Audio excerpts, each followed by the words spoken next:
बच्चों, 9th maths की class में आप सभी का स्वागत है। बच्चों, आज की एक्सरसाइज है 1.2 NCERT।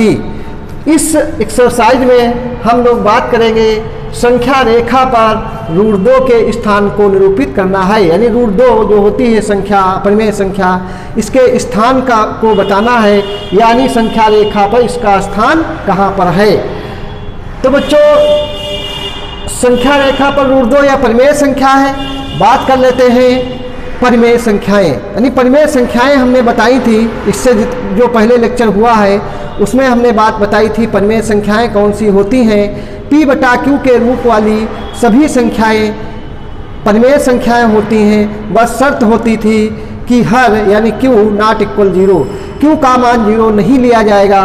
तो बच्चों, दो जो परिमेय संख्याएं होती हैं उनके बीच बहुत से स्थान जो है रिक्त स्थान होते हैं, और उस रिक्त स्थान पर ऐसी संख्याएं होती हैं जिनका वर्गमूल जो है हम नहीं ज्ञात कर सकते हैं। तो वे संख्याएं यानी दो परिमेय संख्याओं के बीच में अपरिमेय संख्याएं भी बहुत सी ऐसी होती हैं। तो उनका स्थान निर्धारण के बारे में हम लोग बात करेंगे। तो सबसे पहले बात कर लेते हैं परिमेय संख्याएं जो होती हैं इनके स्थान निर्धारण की। बच्चों, जैसे एक हमने संख्या ली परिमेय संख्या 2/5। तो जो 2/5 है ये एक परिमेय संख्या है। ये क्या है? एक परिमेय संख्या है। 2/5 एक परिमेय संख्या है। इसके स्थान की भी चर्चा कर लेते हैं। तो देखिए, एक हमने नंबर लाइन यानी कि संख्या रेखा इस प्रकार से बनाई। यहाँ पर एक पॉइंट 0 लिया, फिर इधर साइड में 1, फिर इसको ये संख्या रेखा इधर और इसको थोड़ा बढ़ाया। अब ये यहाँ पर जो है 0 है, ये 1 है, इसके आगे यहाँ पर 2 होगा, और इधर -1, -2, -3। बच्चों, ये जो 2/5 है इसका स्थान कहाँ पर है? जैसे वो 1 है, यहाँ पर 2 मात्रक कितनी दूरी है? क्या हो जाएगी? 2 मात्रक यानी 2 मात्रक, 2 यूनिट, 1 यूनिट। अब उसके बाद यहाँ पर हमें चेक करना है 2/5 संख्या रेखा पर इसका स्थान कहाँ पर है। तो देखिए, ये जो 2/5 है 0 और 1 के बीच में होगी। यहाँ पर इसका जो हर अंश जो है वो क्या है? छोटा है हर से। और जब अंश छोटा हो हर से तो ये जो है इसका इस परिमेय संख्या का स्थान जो होगा वो 0 और 1 के बीच में होगा। कैसे? देखिए, 2/5 का स्थान बताना है तो 0 और 1 जो है इसके हम पार्ट करते हैं। कितने पार्ट करेंगे? 5, यानी 5 पार्ट इसके करेंगे। 1 2 3 4 5, 1 2 3 4 5, यानी इसके हमने 5 भाग कर दिए, 5 पार्ट कर दिए। अब ये 0 है, ये संख्या पर रेखा पर 0 स्थान है। इसके बाद इसमें 2/5, इसके 5 पार्ट हमने किए। 2/5 यानी 5 में से 2 पार्ट लेने हैं। तो देखिए 1 2, तो ये 2 यहाँ पर आता है। तो यही जो स्थान है ये किसका स्थान है? यहाँ पर एक पॉइंट P लेते हैं। बिंदु P यानी 2/5 को निरूपित करता है। यानी संख्या रेखा पर 2/5 कहाँ पर होगा? यहाँ पर जो है, जहाँ पर बिंदु P हमने लिया है इस वाले स्थान पर 2/5 का स्थान है। इसी प्रकार से बच्चों एक प्रश्न और देख लेते हैं। जैसे 3/7 को संख्या रेखा पर निरूपित कर लेते हैं। संख्या रेखा हमने खींची इस तरीके से। यहाँ बीच में हमने यहाँ पर 0 लिया, इधर 1 और इधर 2, इसी तरीके से इधर 3 होगा, इधर क्या होगा? -1। लेकिन बच्चों 3/5 जो है इसका निर्धारण करना है। तो 3/7, 5 नहीं 3/7 है। तो 3/7 तो ये 0 यानी 0 के इधर होगी, दाहिनी तरफ होगी इधर। तो कितने? 3/7 ये 0 से जो है बड़ी है, लेकिन 1 से क्या है? छोटी है। जब ये 1 से छोटी है तो 0 और 1 के बीच में ही इसका स्थान निर्धारित है। वो कहाँ पर है? देखते हैं कैसे। अभी हमने बताया कि 3/7 तो 0 और 1 के बीच में जब होगी तो इसके हम 7 पार्ट करेंगे, यानी 7 पार्ट बराबर बराबर करते हैं। 1 2 3 4 और इसी तरह 1 2 3 4 5 यानी और छोटे छोटे जो है करिए। इसके 7 पार्ट हम करेंगे तो 1 2 3 4 5 6 7 यानी 1 2 3 4 5 6 7 पार्ट हो गए। तो इसमें 7 पार्ट जब हुए तो हमें कितने लेने हैं 3, तो 1 2 3 यानी ये 3 पार्ट यहाँ पर तीसरा स्थान आएगा, तीसरा निशान ये 3/7 और इसको क्या कहेंगे हम लोग, इसको कहेंगे P बिंदु। यानी बिंदु P किसको निरूपित करता है, बिंदु P 3/7 को निरूपित करता है। तो बच्चों हमने बताया संख्या रेखा पर बिंदु P जो है वो किस परिमेय संख्या को निरूपित करता है, 3/7 को निरूपित कर रहा है। इसी तरीके से एक और जो है हम परिमेय संख्या ले लेते हैं, जैसे 13/5 13/5। तो बच्चों देखिए यहाँ पर 13/5 जो है इसमें क्या है, इसमें 13/5 है, यानी कि अंश क्या हो गया, अंश बड़ा है और हर क्या है, छोटा है। ऐसी स्थिति में क्या करेंगे, यहाँ पर चेक कर लेते हैं 13/5। तो बच्चों देखिए 13/5 जो 5 था इसको हम सबसे पहले क्या करेंगे, 5 से डिवाइड करेंगे। 5 से जब डिवाइड करते हैं तो 5 और 13 यानी 13, 5 दूना 10 और 3। तो बच्चों ये जो है 5 से जब हमने डिवाइड किया, यहाँ 3 शेष यानी रिमाइंडर जो है निकल करके कितना आया 3, और ये जो है भागफल है और ये जो है भाज्य है, ये क्या है, ये भाज्य है, ये भाज्य है, ये भाजक है, ये भाज्य है और ये भागफल है, ये शेषफल है। तो देखिए यहाँ पर जब 13/5 यानी 5 से भाग करेंगे तो ये 2 सही 3/5 यानी 5 दूना 10 3 13 13/5, ये 2 सही 3/5। इसको इस तरीके से भी लिख सकते हैं 2 + 3/5। देखिए बच्चों 2 + 3/5 जब लिखेंगे 2 + 3/5 इसका मतलब ये हुआ कि ये 2 तो पूर्णांक है, पूर्ण संख्या है, हमने धन पूर्णांक की बात बताई थी या फिर प्राकृतिक संख्याएं बताई थी। तो 2 क्या है, 2 तो धन पूर्णांक है, इसका मतलब 2 + 2 धन पूर्णांक जो है उसमें प्लस करेंगे कितना 3/5। तो ये जो 3/5 जो है ये एक खाना जो होता है उसी के बीच में होती है, तो 3/5 यानी 2 के आगे 3 पड़ेगा, 2 और 3 के बीच में ये संख्या होगी। तो देखिए इसका स्थान निर्धारित करते हैं। सबसे पहले हमने संख्या रेखा बनाई, संख्या रेखा पर बीच में यहाँ पर एक रेखा खींची, बीच में 0 लिया और फिर यहाँ पर 1 और फिर समान दूरी पर 2 और फिर यहाँ पर 3 और इधर कितना ले लेते हैं -1। अब देखिए बच्चों हमने बताया 2 + 3/5 संख्या रेखा पर 13/5 का निरूपण करना है। तो ये 2 तो होगा, यानी 2 कहाँ पर है, 0 यानी 1 मात्रक ये दूरी, ये 2 मात्रक।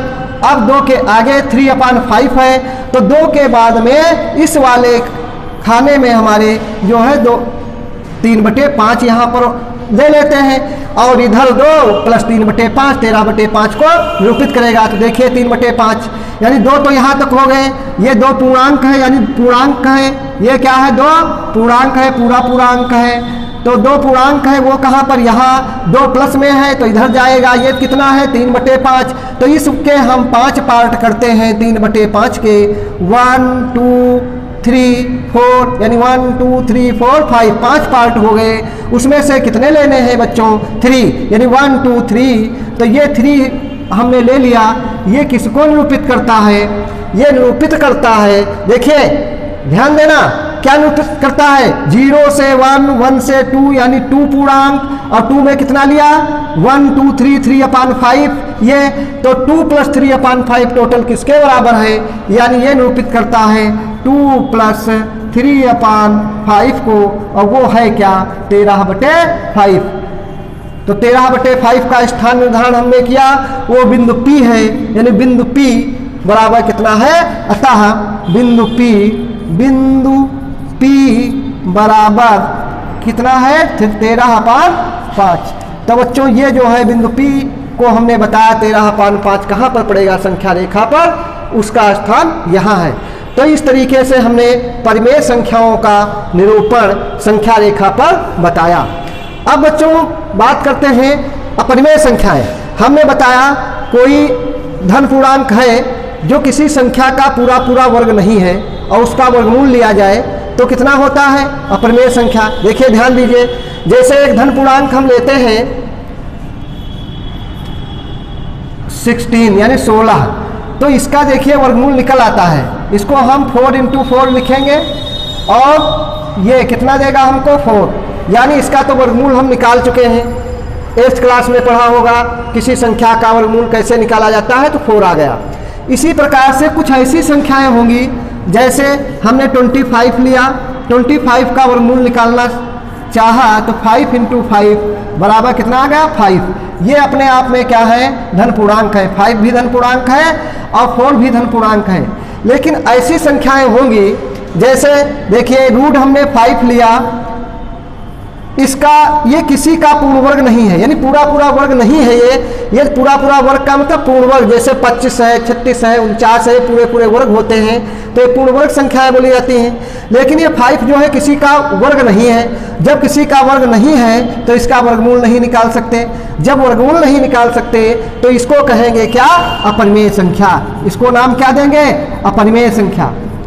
अपरिमेय संख्या यानी जो संख्याएं हमने बताया था इसके पहले जो लेक्चर हुए हैं कि जो संख्याएं परिमेय नहीं होती हैं वो क्या होती हैं, अपरिमेय। तो रूट 5 क्या है, अपरिमेय संख्याएं हैं। देख लेते हैं बच्चों, जैसे रूट 2 है, रूट 3 है, रूट 7 है, रूट 5 है, ये सब की सब क्या है, अपरिमेय संख्याएं।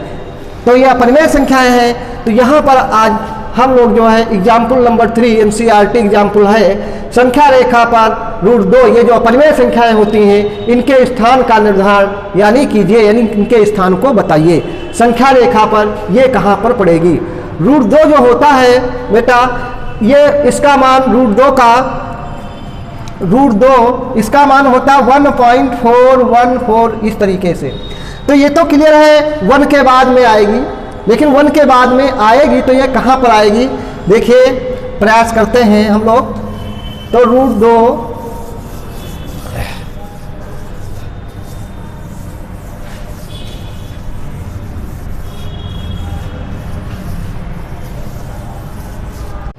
बच्चों, अब रूट 2 के स्थान का जो निर्धारण हमें करना है उस पर बात करेंगे। तो रूट 2 को इस तरीके से लिखेंगे, रूट 1 + 1 बराबर, इसको थोड़ा और इस तरीके से लिख लेते हैं, 1 का स्क्वायर + 1 का स्क्वायर। अब देखिए इसका स्थान बताने के लिए वही संख्या रेखा खींचेंगे। संख्या रेखा के ऊपर 0, 1, 2 लिखेंगे और फिर उसका स्थान हम लोग ज्ञात करेंगे। तो बच्चों इसके लिए सबसे पहले संख्या रेखा एक बनाते हैं। एक इस तरीके से लाइन खींचेंगे,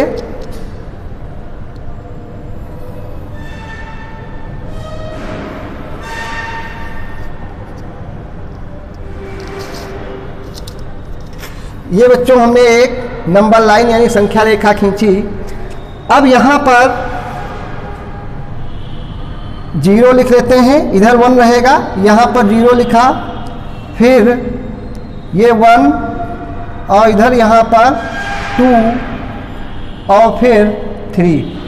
अब देखिए रूट 2 जो होता है वो 1.414 होता है, तो ये तो हम लोगों को मालूम है इधर आएगा, ठीक। लेकिन देखिए इसका स्थान निर्धारित करने के लिए बच्चों एक पाइथागोरस प्रमेय होती है इस तरीके से। ABC एक समकोण त्रिभुज होता है। समकोण त्रिभुज में 2 भुजाएं लंबवत हैं, जैसे ये 90 अंश का यहाँ पर एंगल है, तो ये आधार होता है, ये लंब होता है, और समकोण जो होता है उसके सामने की भुजा क्या होती है, कर्ण। कर्ण पर का बना वर्ग शेष 2 भुजाओं पर बने वर्गों के योग के बराबर होता है। तो यहाँ पर देखिए बच्चों, कर्ण जो है उस पर का वर्ग यानी कर्ण स्क्वायर बराबर लंब BC स्क्वायर और प्लस आधार AB स्क्वायर। इस तरीके से AC बराबर रूट BC स्क्वायर और प्लस AB स्क्वायर, ये पाइथागोरस प्रमेय होती है। तो बच्चों देखिए इसी तरीके से ये 8th क्लास में पढ़ी होगी, 7th में भी पढ़ी होगी, पाइथागोरस प्रमेय है। तो AC बराबर रूट BC स्क्वायर, यानी ये भुजाएं हैं समकोण त्रिभुज की। तो समकोण त्रिभुज में ये कर्ण है, यानी ये वाली भुजा क्या होती, कर्ण होती थी। ये BC square plus AB square. तो यहाँ पर देखिए बच्चों, इसी टाइप से कुछ हमारा जो प्रश्न है वो बन चुका है।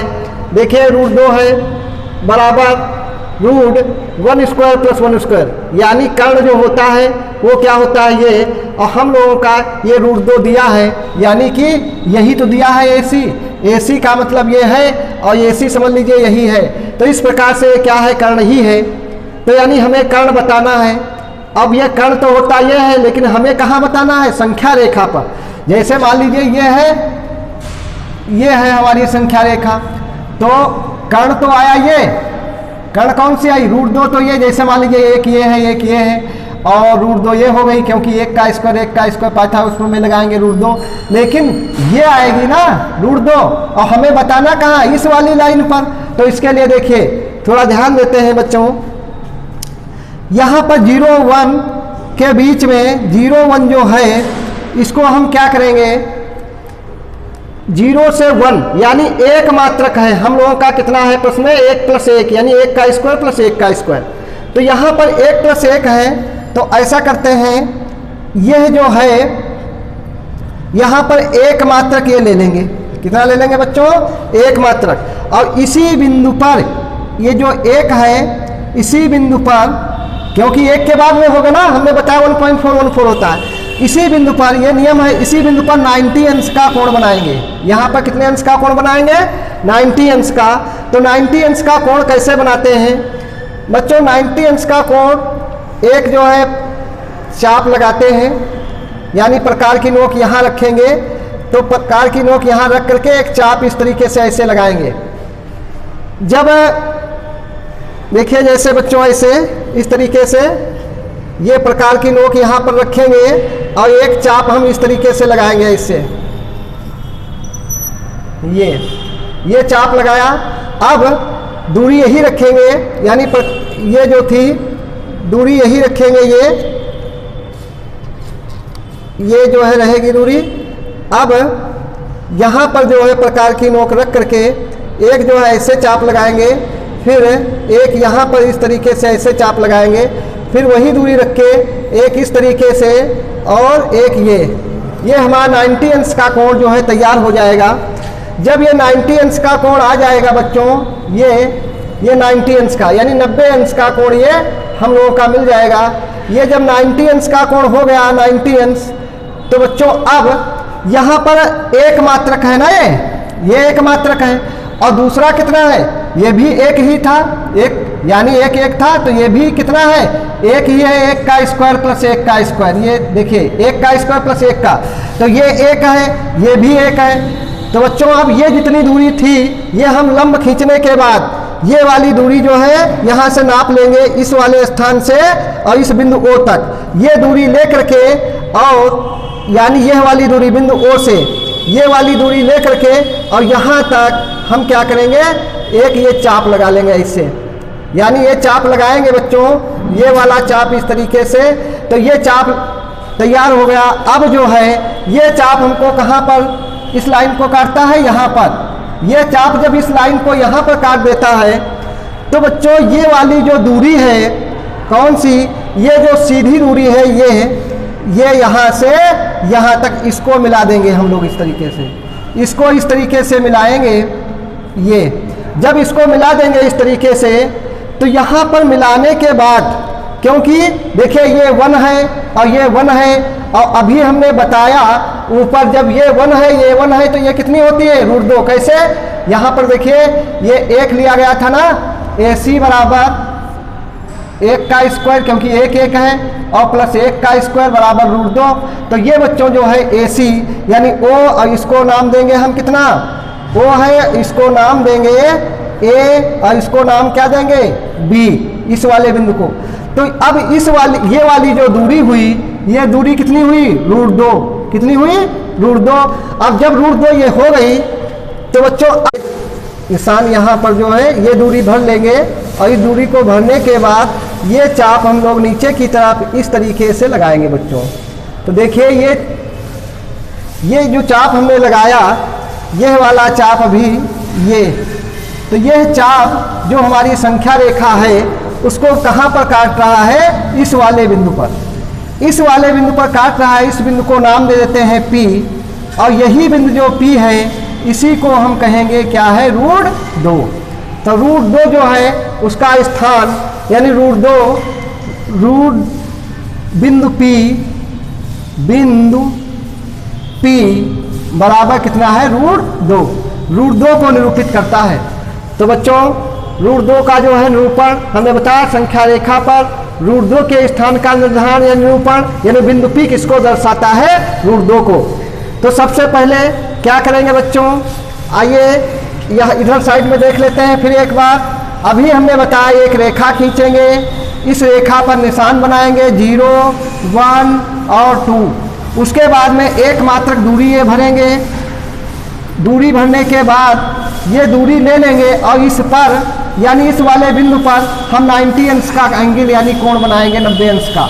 ये कोण जब बन जाए तो कोण बनने के बाद ये जो दूरी थी एक, अभी हमने बताया 1 प्लस कितना है? 1, तो एक यह दूरी है, एक ये भी है, और एक दूरी को हम ऐसे काट लेंगे, ये भी एक, और फिर इसको मिला देंगे। किसको मिलाएंगे?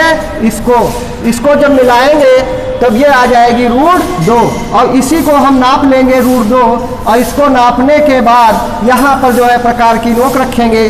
अभी हमने बताया कि यहाँ पर प्रकार की नोक और ये दूरी भर के और यहाँ से यहाँ तक ऐसे चाप लगा देंगे, और ये चाप जहाँ पर रेखा को काटता है यानी प्रतिच्छेदित करता है वही पॉइंट P क्या होगा? √2।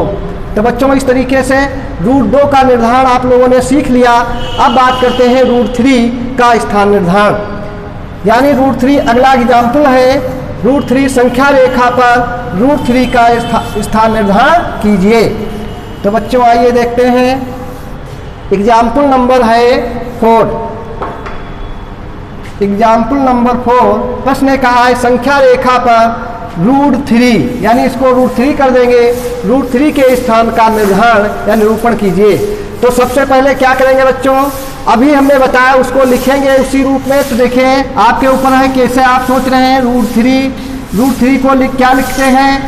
√3 को लिखेंगे √2 का स्क्वायर और प्लस 1, √2 का स्क्वायर प्लस 1। देखिए बच्चों कैसे, √2 इसको लिखेंगे √2 उसका स्क्वायर प्लस 1। ध्यान देना यहाँ पर, ये ध्यान दीजिए, ये जो बात हमने लिखी √2 का स्क्वायर प्लस 1, क्या ये 3 है? देखिए कैसे, √2 उसका होल स्क्वायर प्लस 1। अरे √2 का होल स्क्वायर क्या होता है? 2 और प्लस 1 बराबर ये कितना है? 3 तो ही है। यानी हमने √3 को क्या लिख लिया? √2 का होल स्क्वायर प्लस 1। यानी इसी नंबर को लिखा जाता है और कुछ ऐसा लिखे स्क्वायर के रूप में, और ये 1 का स्क्वायर। क्लियर है बात? अरे देखिए दूसरे रूप में लिख दिया, यानी कि 3 को हमने क्या कर दिया? देखिए यहाँ √2 का होल स्क्वायर और प्लस 1, ये 2 + 1 आया, 2 + 1 आया बराबर 3। तो 3 का ये लिखने का एक तरीका हो गया। जैसे देखिए अब भी नहीं स्पष्ट है तो हमारी बात समझिए। जैसे ये 6 है, 6 एक व्यक्ति कहता है ये 6 है, दूसरा कहता है 6 को ऐसे भी लिखा जा सकता है, ये भी 6 है। तीसरा कहता है कि ऐसा नहीं, 1 × 2 × कितना 3, 3 × 6 × 6 यानी ये भी 6 है।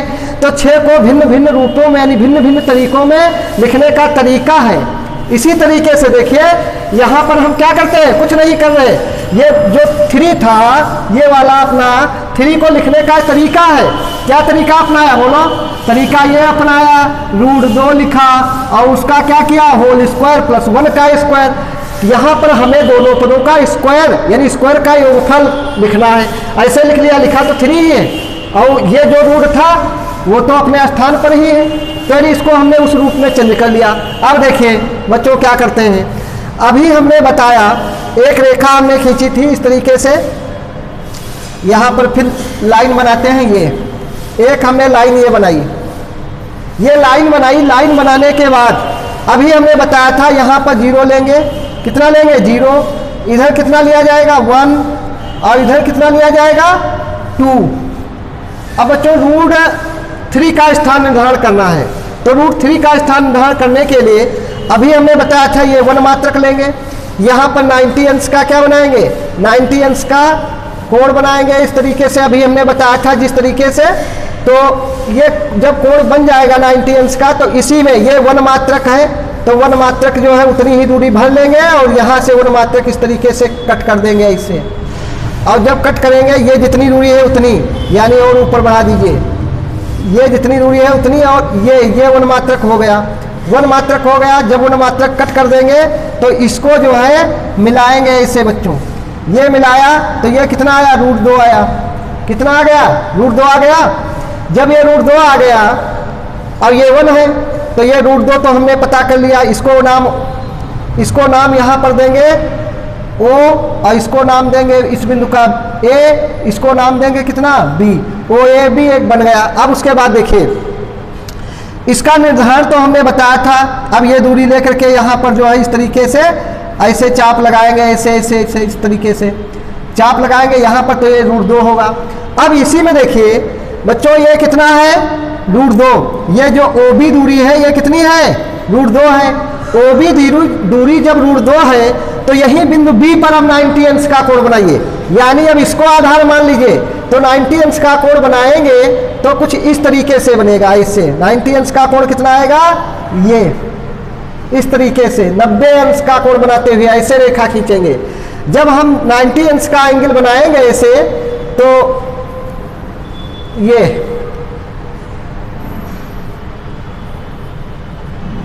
90 अंश का कोण बनाते हुए हम रेखा खींचेंगे ये बच्चों।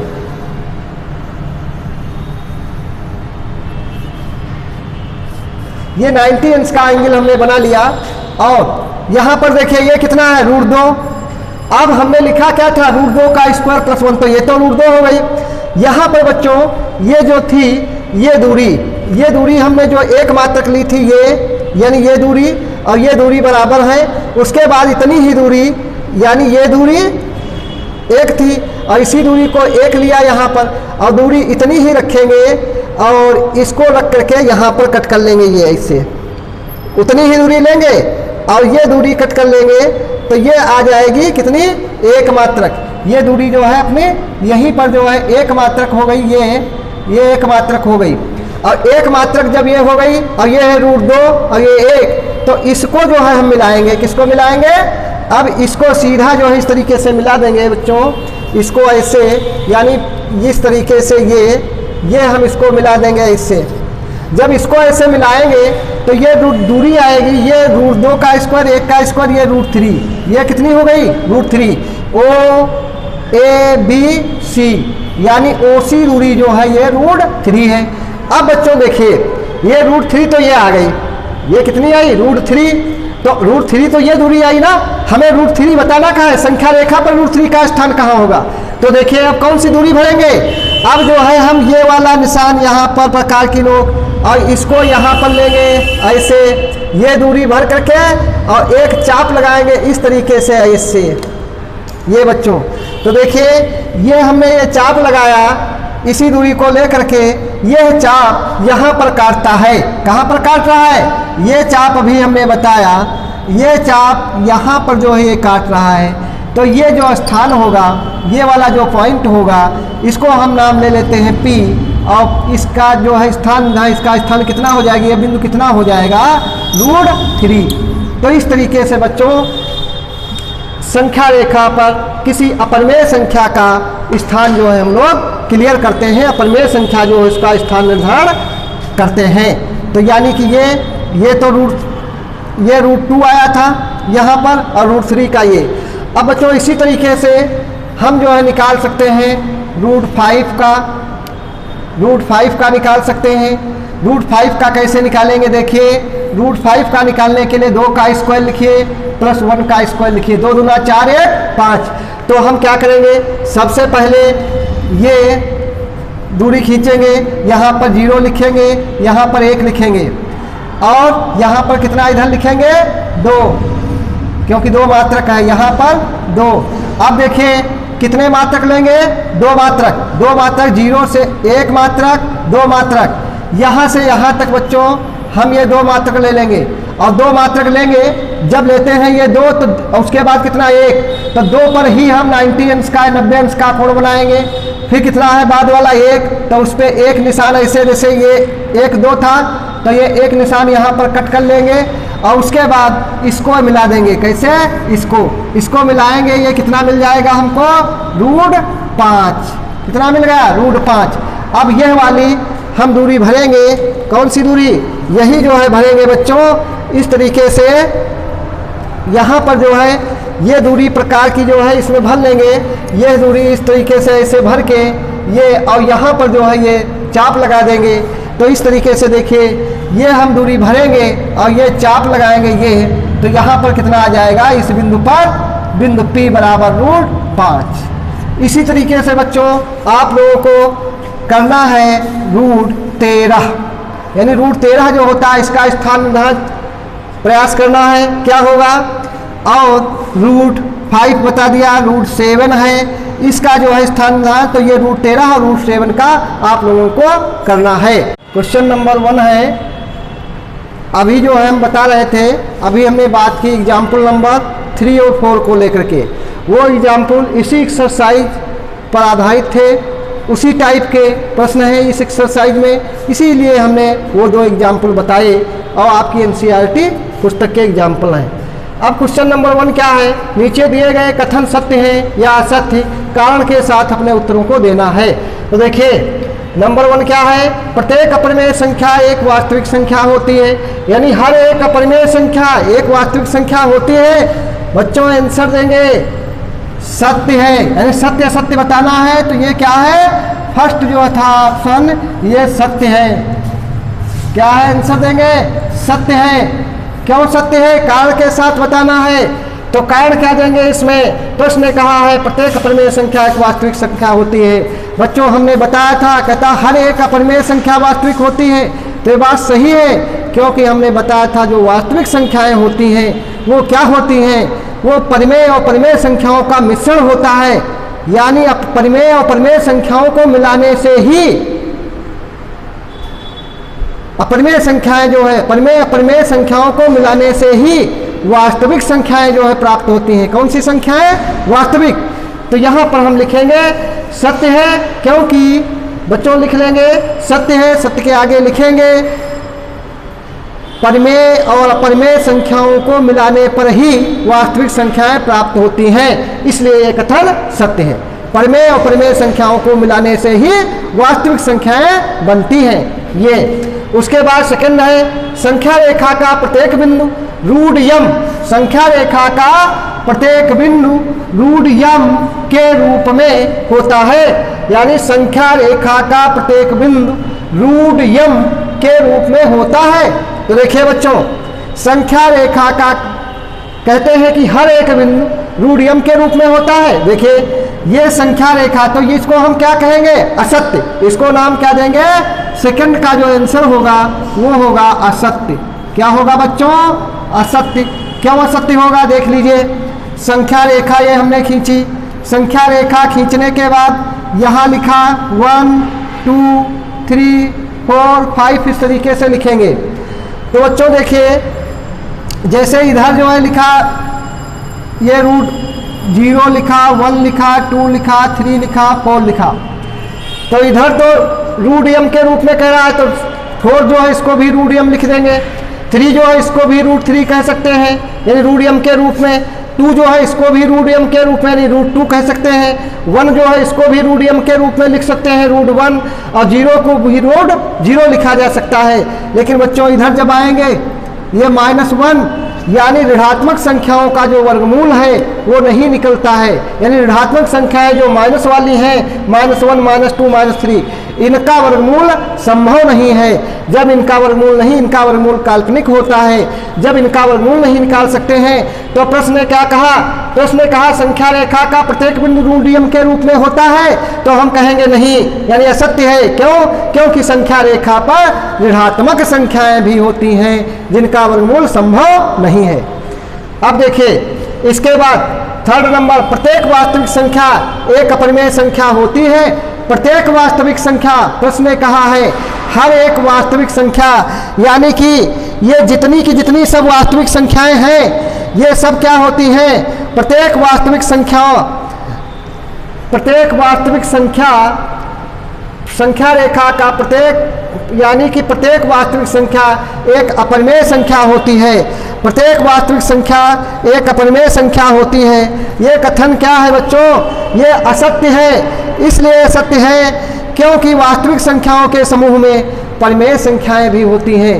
वास्तविक संख्याओं के समूह में क्या होती हैं, परिमेय संख्याएं भी होती हैं। और कहा है प्रत्येक वास्तविक संख्या एक अपरिमेय संख्या होती है। हर एक वास्तविक संख्या क्या होती है, अपरिमेय संख्या। लेकिन वास्तविक संख्याएं जो होती हैं उसमें परिमेय भी तो हैं, यानी परिमेय और परिमेय को मिलाने से बनती हैं वास्तविक संख्याएं। तो वास्तविक संख्याओं के समूह में प्रश्न ने कहा कि प्रत्येक वास्तविक संख्या एक अपरिमेय संख्या होती है। तो ये कथन क्या होगा, सत्य, क्योंकि वास्तविक संख्याओं के समूह में क्या होती है, परिमेय भी होती हैं। तो हम ये नहीं कह सकते हर एक वास्तविक संख्या एक अपरिमेय संख्या ही होती है, नहीं, यानी परिमेय संख्याएं भी हो सकती हैं। तो इसको नाम क्या देंगे, असत्य। और कारण में देंगे, यानी कि वास्तविक संख्याओं के समूह में परिमेय संख्याएं भी उपस्थित होती हैं। अब देखिए क्वेश्चन नंबर 2 कहता है, क्या सभी धनात्मक पूर्णांकों के वर्गमूल अपरिमेय होते हैं। जितनी भी धनात्मक संख्याएं हैं सबके वर्गमूल अपरिमेय होते हैं। क्या सभी धनात्मक पूर्णांकों के वर्गमूल अपरिमेय होते हैं, धनात्मक पूर्णांक जितने हैं। यदि नहीं तो हम देखिए यहाँ पर क्या है, क्या सभी धनात्मक पूर्णांकों के वर्गमूल अपरिमेय होते हैं। तो बात कर रहा है अपरिमेय की, यानी अपरिमेय होते हैं या नहीं। तो देखिए बात यह है बच्चों, सभी धनात्मक पूर्णांकों के वर्गमूल अपरिमेय होते हैं। अपरिमेय का मतलब √3, √5 और √4 है, तो उसका वर्गमूल लेंगे तो परिमेय हो जाएगा। तो ऐसा नहीं है। √25 है तो उसका वर्गमूल क्या हो जाएगा, 5 निकल आएगा। तो हम कहेंगे सभी धनात्मक पूर्णांकों के वर्गमूल अपरिमेय नहीं होते हैं। प्रश्न में क्या कहा, यदि नहीं तो एक ऐसी संख्या के वर्गमूल का उदाहरण दीजिए जो एक परिमेय संख्या हो। आइए चेक कर लेते हैं। जैसे बच्चों √81, ये हम वर्गमूल चेक करते हैं, ये कहते हैं परिमेय होते हैं। हम दिखाएंगे एक संख्या लेंगे और इसका वर्गमूल परिमेय है। इसको लिखेंगे 3 × 3 × 3 × 3। तो देखिए ये एक जोड़ा बना, एक ये 3 बाहर आया, 3 × 3 बराबर 9 और अपान 1। एक क्या है, परिमेय संख्या। एक क्या है, परिमेय संख्या। तो बच्चों एक परिमेय संख्या है, तो हम ये कहेंगे कि सभी धनात्मक पूर्णांक के वर्गमूल अपरिमेय नहीं होते हैं। अपरिमेय होते हैं तो लिखेंगे नहीं। क्यों नहीं, क्योंकि हमने एक धनात्मक संख्या ली, धनात्मक पूर्णांक लिया 81 और उसका वर्गमूल निकाला जो कि आ गया परिमेय। और प्रश्न ने कहा था कि क्या सभी अपरिमेय होते हैं, तो नहीं, परिमेय भी होते हैं। तो बच्चों आज की क्लास में हम लोगों ने सीखा अभी तक क्वेश्चन नंबर, यानी कुछ एग्जाम्पल सीखे क्वेश्चन नंबर 1। अब आपकी जो बुक है उसमें क्वेश्चन नंबर है अगला, क्वेश्चन नंबर 3। दिखाइए कि संख्या रेखा पर √5 को किस प्रकार निरूपित करेंगे। तो √5 को निरूपण करने के लिए, यानी क्वेश्चन नंबर 3। अब आपकी बुक में क्वेश्चन नंबर जो 3 है उसमें √5 का स्थान निर्धारण बताया है, जिसकी चर्चा अभी हमने की थी इसके पहले। और उसके बाद अगला प्रश्न है बच्चों इसी में क्वेश्चन नंबर 4, उसमें कक्षा के लिए क्रियाकलाप यानी वर्गमूल सर्किल की रचना करनी है। तो ये अभी हमने बताया किस तरीके से, जैसे √5 का बताया था किस तरीके से करेंगे, √3 का हमने निरूपण बताया, उसी को वर्गमूल सर्किल इन्होंने कहा है। तो बच्चों आज की क्लास में हम लोग लोगों ने इतनी बातें सीखी। अब अगली क्लास में हम लोग बात करेंगे एक्सरसाइज 1.3 को लेकर के।